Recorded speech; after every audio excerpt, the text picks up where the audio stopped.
Hello everybody, my name is Georg Schweitzer.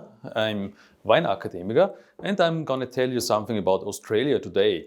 Australia, a quite important wine region in the world, but don't forget it's down under, so everything is just the other way around. So right now in winter time here in Europe, we've got summertime or autumn time in Australia.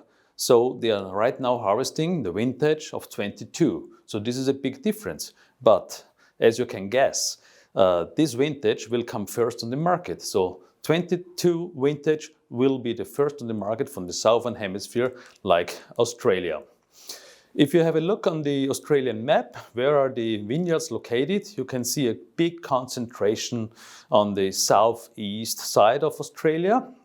Down there in Victoria, in New South Wales, in South Australia, there's a bunch of really well-known sites where wine is grown. And there's a little portion of wine grown in the southwest part. So it's the Margaret River and around the Perth region in Australia. And just looking on this map of Australia, you can see one of the big challenges coming up with the climate change. There are some calculations made that in case the temperature is going to increase any further in this area, then the wine growing regions, they will go more south. And on the south side of Australia, there's the sea, there's the ocean.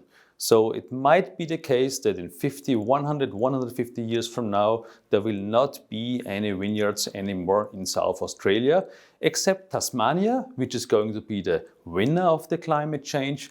And on the other side, Margaret River is a little bit a cooler area, so this might stay as well. But let's hope for the best, that we don't get rid of these very, very nice vineyards areas in Australia.